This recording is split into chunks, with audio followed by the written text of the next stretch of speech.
Welcome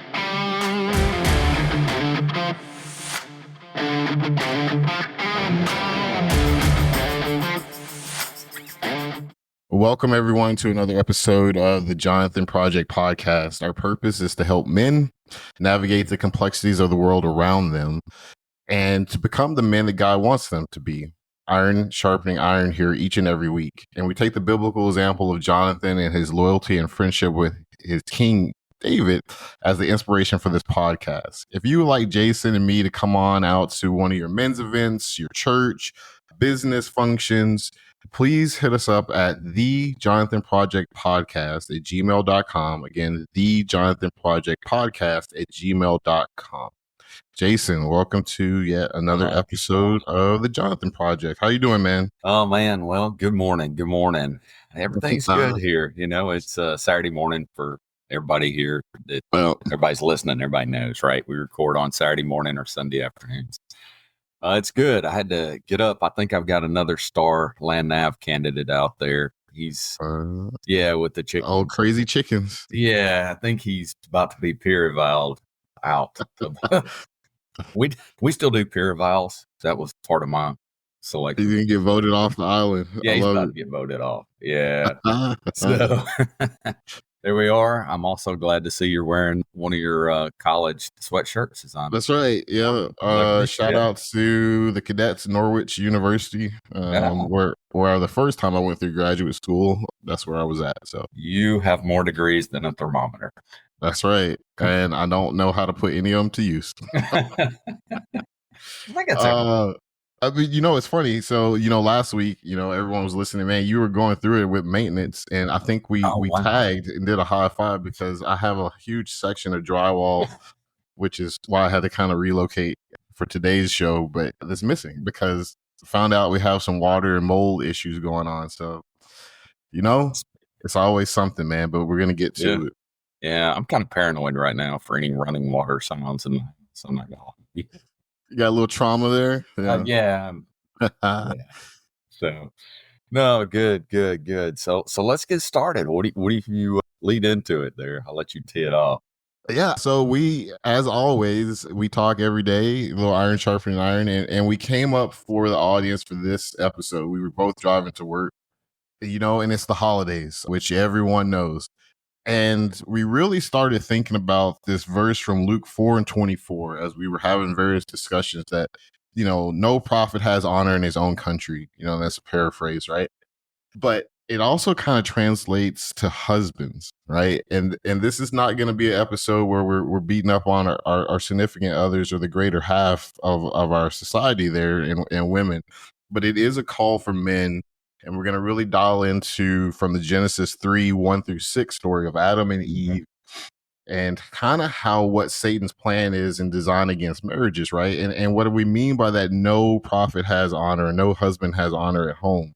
It is very quick and easy, especially in this stressful time where all the past traumas of the holidays and stress and expectations and just being reflective as we are at this end of the year kind of moments for us to stop seeing each other, stop hearing each other, and for men to fall into the silent category of not wanting to lead and guide and shepherd their family. So it's kind of what we're going to tee up and talk about. Really important topic.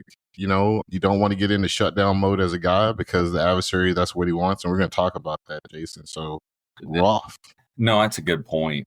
Guys, it is the holiday season. And like you and I were talking about earlier, the holiday season is like a mini deployment. It's for all your foundational marriage training, if you would, is coming together. And you're either going to have a good time or holidays are going to be extremely stressful. It's funny. We sing joy to the world. We sing joy, joy, joy, but it's actually one of the more depressing times of the year. Yeah. People.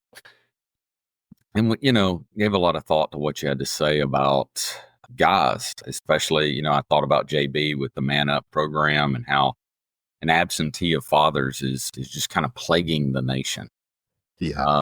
I gave a lot of thought to that, but I also looked at when guys are quiet.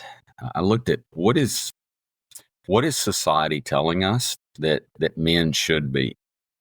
There's always this perception of what a man should be. And I think you got to look at what it should be in the Bible. That's the standard for truth. I think, when you look at it, one of the greatest influences, you remember that show that had Michael J. Fox on it was like a Family Ties. Remember that? Yeah. Yeah. Well, they asked the character that Michael J. Fox plays is tell us an influential book. And I'm going to date myself by this. Tell us one of the most influential books. And he goes, TV Guide. But he was right. Think about it. Yeah. TV has tremendous influence. Yeah. But when you look at how dads are portrayed in TV, it's always dumbing down. And so you have social media devaluing you, right? Or TV devaluing it. Even like pick a TV show, maybe it's a good guy that does a lot of good, but he's always making internal mistakes that's got to be saved by his wife, things like that. And you've got TV dads like Homer Simpson that it has no redeemable qualities, period. But the just pick one, and it's always the same decline of intellectual value. And it made me think about that. A prophet has no honor in his own home. Yeah, type deal. And how we don't do that. I'll tell you funny before I just seem like I'm off on a tangent. When my daughter was a senior in high school, she come by and she's like doing some psychology homework, right? Yeah. My wife and I were sitting on the couch. I was kind of finishing up my doctorate, and she literally comes in and goes, "I have some psychology homework. I need some help." And I'm like, "Yes, this is it." Literally turned straight to my wife and goes, "Would you read this paper and make sure it makes sense?" It happens. But it does happen, Jason, and it kind of gets to the heart of what we're talking about here is that familiarity in our relationships and the central relationship, it can breed a little bit of contempt. Not necessarily maliciously, but our history and our experiences, like with our families, can lead to the point where men become a character, right? Like this caricature of what God really wanted for them, right? And for us to be in the home where it's like the wife is taking on a lot of those responsibilities, and a lot of the women do. They're cooking, they're cleaning, they're trying to get the kids through their homework and to events and this and that. And society tells and reinforces and double downs that men don't carry any of the load at home, right? And I know that's not the case with our homes in particular, and a lot of other guys, right? Where men are stepping up and you're just leading and you're helping. And leading is like, hey, I see there's dirty dishes, I just do them. I see this, I just do it, right? That's leading. It's not a role thing that I have to wait for my wife to get up and do something. But society paints it that way. Yeah. And a lot of women take in through social media in particular, they absorb these notions, and Satan plants this seed like, well, your husband is just this guy that, he only wants his basic needs met, and, he's not really helping. And so therefore, when it comes time and you see the lion at the gates and you're like, wait a minute, we shouldn't be going off of the latest trend of TikTok, or we shouldn't be listening to what Becky down the street has to say, it's hard to hear that, right? That prophet, right? That husband, it's hard to receive that message because there's a little bit of contempt. Like, well, how dare you try to tell me what it is? Well, wait a minute. Let's step back and put this into, especially for men that are trying to be godly and women that are trying to follow after God. What is the right thing to do? There is an order. And we're going to hit this a little bit later and talk about where this all kind of fell off the tracks.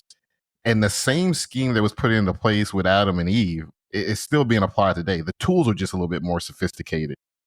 But yeah, I think you have a good point. Like we have to slow down and realize that, the authority that you carry, it's not easily recognized. And we all have that happen as men. It's like, hey, well, dad's here. I see it all the time with my kids. Hey, where's mom at? And I'm like, well, what do you need? Yeah. I just need to find mom. I'm looking for something to eat. It's like, I'll help you out. Yeah. I'll help you with that.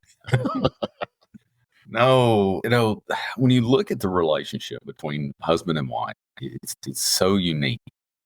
And it's really the second relationship in the Bible. The first one was between God and Adam, right? And then there's the second. God makes things in order. it's always very interesting to me. If you follow Genesis, you see that they're building blocks as it kind of moves forward. But, if that relationship, not only is it unique, but it's like an expressway to get to the heart of the matter. Yes, And sir. it can lead to destruction. Look at Job's life. We've talked about Job. What an incredible story. Interesting fact, Job doesn't come on the scene till later in the first chapter or second chapter. I can't remember. But of everyone that Satan took out of Job's life, he left the wife. He left Job's wife. Yeah. Because she had a voice that spoke to his heart. And, so words can be very powerful, good and bad. And so that relationship's pretty unique. But go ahead. No. And I think, that's a good segue to, the segment talking about submission, Adam and Eve, because when we hear in our society against submission, it has become, and very purposefully, to be quite honest, in the era of where you're supposed to be a beta male. And I'm not trying to be pejorative. I'm not trying to be mean spirited, but society tells us, right, that if I am trying to shepherd my home in a godly way, if I'm trying to protect my wife from certain influences, my daughter or whoever, I'm a toxic male, I'm out of touch, I'm outdated, and I'm trying to control and manipulate, right? And especially, the adversary in the world likes to attack this whole concept of submission. But I like to say up front, submission is not tied to any gender. Yeah. That's not biblical. Submission, you go to, and I'm getting a little bit ahead of myself in my notes, but we'll circle back. In James, I think it's 3:18. Don't quote me on that. I'll find it in the notes here later. But basically, it talks about submission is the key to being a peacemaker. And if you want peace in your home and peace in your relationships, you have to be willing to submit. But we'll get into that. But Adam and Eve, Jason. In the garden. The story of the fall, where all the first contentions and I can only imagine the discussions we didn't get in the Bible of how that went down, right? Yeah. By the way, what I really do, I read part of this during some of my graduate studies. Yeah. And it dawned on me one day, I don't know what the timeline is between chapter 2 and 3, right? Like, creation of woman, there's a marriage, and he gives advice, and then chapter 3 starts the temptation and then the fall, right? Mm-hmm. So things probably went along very well for quite a long period of time, right? So we'd like to think, but those are the big events. So, go ahead. No, so the Genesis 3:1-6, the story of Eve being tempted, the ultimate fall where between her and Adam. This is a small rock debate, and this is what I mean by that. Me and Jason have kind of highlighted what she be carrying in her rucksack. This is a small thing. It doesn't illustrate the decision for accepting Jesus Christ. Rather, it's one of these things, like if you imagine rocks in a jar, it's going to fill in those voids in our life. It helps us walk and understand our relationship with him. So in Genesis 3:6, we see Eve took the fruit from the tree and she said it was good to eat. Now, again, there's a question in there. How did she know it was good? Because the Lord had told them, you can't touch it, you can't eat it. So did Satan take a bite? Did the serpent take a bite? We don't know. But again, I want you to start kind of thinking and reflecting through this whole scene. And it was pleasing to the eye. It was desirable for gaining wisdom. She ate it and she gave some to her husband. So right here, first point, there's a wide debate on this. In my little research, was Adam there the whole time? Was he close by? Was he within earshot? What we do know for absolute fact, she turned, he was there. He saw her grabbing the fruit, which he knew, she knew, you're not supposed to touch it. And here's the thing, he didn't do anything. And that's the whole point that Satan wanted, right? He let it happen. Yeah. Well, there was that little bit of where God said, don't eat of it, right? Mm-hmm. And Eve goes, well, if I touch it, I'll die. He goes, not really. If you touch it, you won't die, which was, that little bit of, a little bit of not so true, right? Mm-hmm. That you got to be careful of. But you're right. Why was Adam silent? Hey, if he was, That's it. Like, what is it? George Orwell says the only thing that is needed for evil to succeed is good men to do nothing. That's absolutely true. And as you look at this holiday season and people come up and you're in the name of joy and spirit, you're gonna have people that are no longer moving in the same direction, right? And if you're not moving in the same direction, it means by nature of that statement, one of you will feel isolated. Mm-hmm. And you don't want that, because that's the fissure that Satan will capitalize on to create that divide in your marriage. Think about, the Bible talks so much. By the way, I'm in the book of Hosea. Talk about a marriage problem, right? Oh yeah. You married Gomer, the Yeah. prostitute. The prostitute. Yeah. Yeah, Ouch. yeah, Ouchie. Ouch. yeah. So, but it's a great book because it does talk Yeah. about how much God loves us. But that's it. How do you insulate against that divide as a family? Because I do. You see guys out shopping; they've completely checked out. That's an activity that's going to occur. Yeah. Holiday gift buying is here. The guys have completely checked out. Well, all right, maybe she's not eating the fruit of the tree, but you're probably getting that credit card swipe, or whatever you do now. Maybe your phone touching it. It's so many ways to pay for things. It's ridiculous. Yeah. Uh, No, you're right. You're absolutely right, Jason. Like there are so many little things, little chinks in your armor that can get knocked at throughout the year. But when we look at that, the ultimate goal to create division and separate unity, marriage is a purest reflection of God's love and design for humanity that we have, and it's a reason why that was the first institution that Satan went after. You don't see him attacking Adam when it was just Adam. We don't get a record of that. But as soon as God introduced another, because Satan knows the Bible in and out, he's like, where two or more are gathered, the Lord is there, right? He's like, I can't have this, right? Yeah. And he went after her when she was isolated. And he went after her in a way that was pleasing. So, when we find these conversations that we have with our spouses, that's one of the points. It's not necessarily that something wrong is going on. When we talk about whatever it may be in your home, spending, right? Like, or getting together for the holiday, extra parties, all these expectations. But sometimes those things can lead to death, right? Yeah. Eve didn't maliciously turn to Adam, and I believe this. It wasn't a malicious act, but it doesn't negate the fact that it brought on eternal ramifications. Yeah. Right. And Satan is sitting back and watching, and Adam. I'm not saying that he was beat down at that point, but let's take it to a modern kind of way. Guys can get to the point where, like, you know what? I don't want to argue. Yeah. I don't want to fight. I'm just going to keep my lips together. And that's absolutely wrong. That negates what God has called you to do as a husband and as a man. And we can see the enemy at the gate, right? Yeah. And in the same token, you do have guys that go, well, I'm just in charge. You got to do this. But then you also have to remember that's the daughter of a king, right? Yeah. And so your marriage, it's a blessing and a gift for each other. And there's absolutely ways to be a leader without being that authoritarian dictator, right? Yeah. And that's got to be very clear, because if we're to reflect Christ, Christ was not that dictator, No. But I agree with you. If you sit there and you're in silence because I'm beat down, or if you're beating the other spouse down emotionally, mentally, whatever, where they just don't talk, you're creating the divide.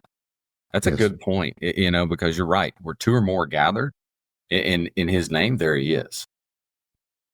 Yes, sir. A lot goes on in the holidays. You're in the fray of it. You better be together. Yeah.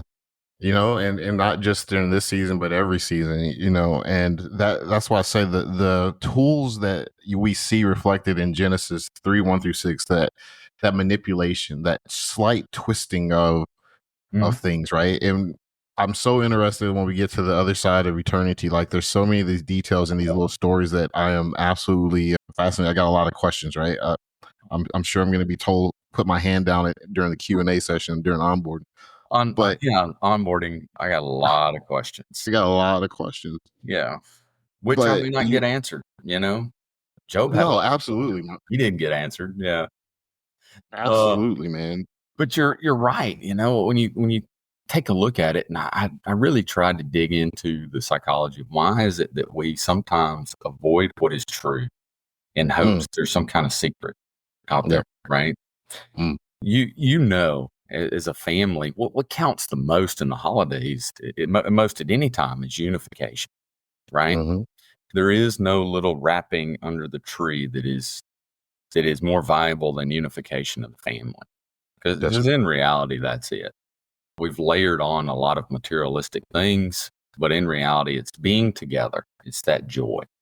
yeah. And, you know, don't let one of your gifts be division during this time. You know, when That's you a good one. Mm, well, when you're a family and you're together, you know, the prophet doesn't have any honor in his own home. You know, Jesus spoke that when he went to Nazareth. yeah. There he was. And they're like, aren't you the carpenter's son? Yeah. Yeah. You know, and Yeah. it was, come Y- on. Yeah. People have a hard time with, like I said, the proximity to someone. And it's a dangerous slippery slope. We talked about this before, that just because a messenger brings you something doesn't mean it's not true. I think Yeah. about Nathan and David. I Hmm. think about like what that takes to be a prophet, and you're going to the king and saying, you know what, you're a little bit off track. Or for a husband, Yeah. and we're like, hey, like, we don't need to put ourselves into eternal debt for one day to celebrate the king. Or I Sure. don't think that that friendship that you have is the best, or whatever the conversation may be that is a little tenuous, that you're tiptoeing around as a guy. You need to call that out, because it could be the enemy at your gate. You're right. You're right. Satan's always trying to look at ways to push things in. I heard a pastor say the other day, you literally could miss heaven by 18 inches, which is about the width of somebody's head. Like you can you know what I mean? Like you can think you know the best answer, but that's not the case. Yeah. You have to. Both parties have to ground themselves in biblical truth Yes. and move for that. But you hit something earlier about submission, Yeah. right? Yeah. Hey, what does the Bible say? Well, let me tell you, the Bible says a lot, A lot. and it may not be what you want to digest, There you but it's go. the best, right? Like it's what it is. I have to It- submit to. yep. That's a great point, Jason. And, submission is the key to a peaceful home, but it's not what a lot of guys think. I think Yeah, a lot of guys they heard that in the sermon and like, boop, and then you just turn the ears off like, yeah, oh, she has to submit. Like, yeah, no, submission in marriage is not a her thing. It's a God thing, yeah. and submission isn't just for the wives, it's for peacemakers. Getting to that verse I was talking about earlier, it was James 3:17-18, where he kind of lays out that submission is kind of this gateway for living one righteousness, which is then following God's design in whatever aspect of life it is what righteousness is. But in this case, we're talking about here today in marriage. Mm-hmm. And without being submitted, without first being both of you submitted to God, that's the first thing you're supposed to be submitted to. Yeah. And then number two, submitted to each other, Mm-hmm. where you're not demanding submission as a husband, right? And you're not refusing to submit to God. You're over here wanting everyone in the house to follow you, and you don't want to go to church on Sundays. You You don't don't want to want to do a follow. Bible study. Yeah. It doesn't work like that, right? But No, you're same thing for wives, right? Like, they're not to reject submission. Again, we talked about how just because your husband is the messenger, and if he's submitted to God, let's put that into right order. I'm not saying that he's out here being abusive or drinking or doing the wrong things, but if he's submitted to God, then you got to follow that truth, right? And I know that's a slippery slope, and I don't want to get myself into trouble, but it's the truth, right? We have to be in order, and that's yeah. the key thing here. There is an order in God's kingdom, and it's not an order of chaos, right? No, it is. I think sometimes we forget things and we're always looking for something. You know, I heard Mm-hmm. we're not static creatures. We're running from something or to something to avoid Mm-hmm. something. Sure. And I think, when we talk about this, a prophet has no honor in his own home. What went through my mind is I had a battalion commander one time that made the statement that, you know, our families see us very differently than who our peers see us as, right? And Mm-hmm. he said, Probably one of the smartest things. He goes, believe it or not, Clark Kent was a great disguise for Super. And he said, because people saw everyday Clark Kent Yeah. fumbling around, not very good. And they assumed that was all there was to it, right?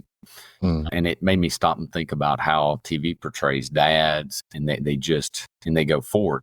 But they also portray, I've noticed here recently, just even the mom being fumbling around, right? And his kids look at it and they go, because I don't know if you haven't experienced this yet or not. We talked a little bit, but somewhere around the early teens, kids become incredibly brilliant, and they know everything. Yeah. Yeah. You're just like, that's not going to work out. I've seen that a bunch. It's not going to Yeah. work out, but Seen that movie before. yeah, I've seen that play out. Yeah. So go ahead. No, I know. I think that, ultimately when we talk about submission and how to find peace in our family life, it is that, you have to be careful of the world's definitions of things, because Mhm. there's a strong movement in the world to really break up what is viewed as, I hear the word traditional, but just viewed as what the Bible's design for family life looks like. Mhm. And a lot of that sits on husbands and wives having these own little spheres of influence. Well, you should do this and I should do that, versus that unity that we talked about, up front, that God really designed. Yeah. When we look at the word in the Bible for the helper, like you look at what the actual the original text is, it's a strong, powerful word.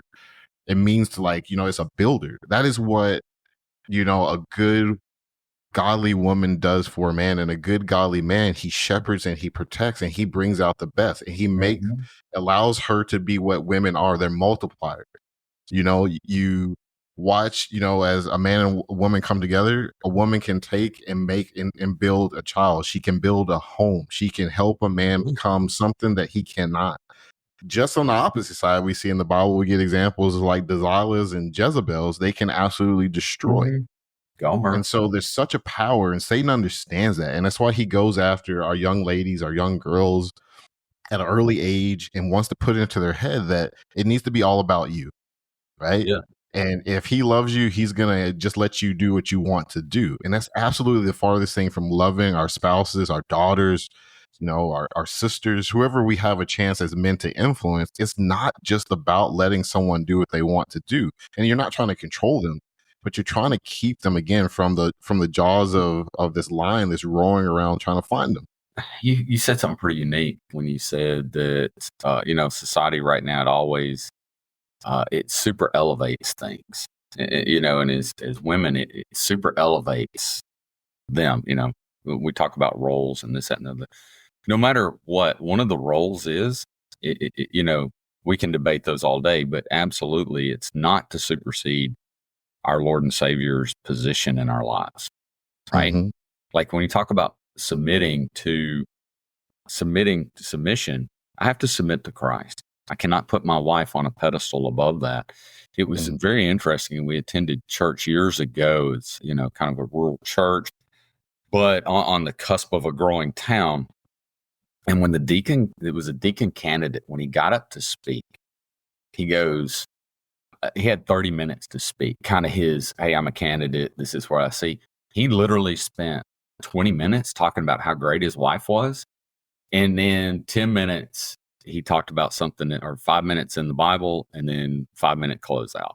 And I remember I looked over at my wife and I said, I'm not sure what you got out of that sermon, but what I got out of it is a whole lot of knowledge about his wife. It's, Yeah. our priorities have to be there. If we're going to be a leader, or in any home, if you're a single mom out there, your priority is not to chase the man, but to, it's not finding another man, but to submit to Jesus Christ. If you're a husband or a dad out there, it's not to find another woman. It's Christ first, and then those things come into play.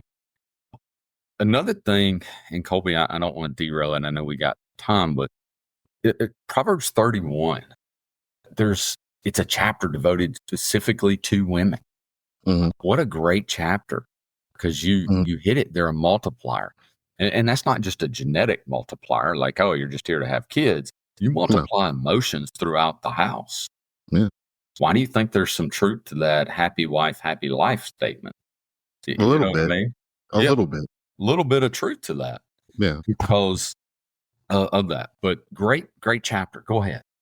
No, I think just to tie into that as we put a bow on this episode, I look at Proverbs 14:1, which is a powerful message to an empowering message to women of what they actually are to the home. Because again, I hate this notion of society that paints godly women as they're weak by following into godly submission, because that's not the case. You are a helper. You multiply what I can do and you make me better. So Proverbs 14:1, excuse me. The wise of women builds her house, but the folly with her own hands tears it down. Yeah. And that's what it is. A woman can bring such a peace and a joy and a happiness. And I got it. There are a lot of guys out there that are not following after, as Jason said, the number one thing, which is pursuing God. I understand that. And there's a lot of load on women, and it shouldn't be. And we've talked about this in other episodes, that men need to be what God designs them to be. Mm-hmm. But what I would encourage is that grace that God gives you and you loving that spouse can make things different, and it's such a blessing to have a godly helper with you. So, as we go through the holiday season, it's a tough time. It can be a rough time, but it really should give us a chance to reflect on, hey, are we in unity? Are we fighting the same fight? Do we have the same common operating picture here for our family, a vision for our family, and moving forward in the new year? It's never too late to make a change. So that's a good point. Yeah. I think one of the telltale signs as we move forward, if your spouse is checked out, if you're only doing what you want to do, man, you're not in unity. You're not. You obviously, it's coming apart. Yes, sir. Because it's so it's one of those things you got to keep your hands on it. You really do. You got to always work to be together to do that, but be together under the stewardship of Christ. Mm-hmm. And that's a tough one. Yes, sir. Especially during the holiday season. Great topic. It was good. Be careful.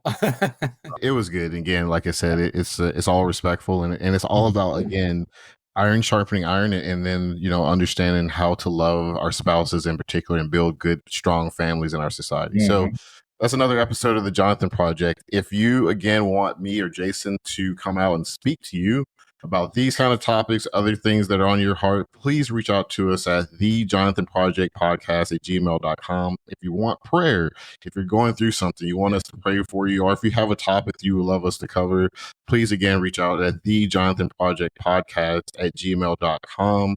You can find this episode and every episode on Tuesday mornings at Apple, iHeartRadio, Amazon Music, Spotify, you name it. Probably there, and we look forward to reaching out and talking to you again next week. Jason? Yeah, sounds good.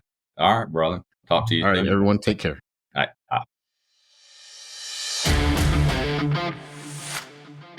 right.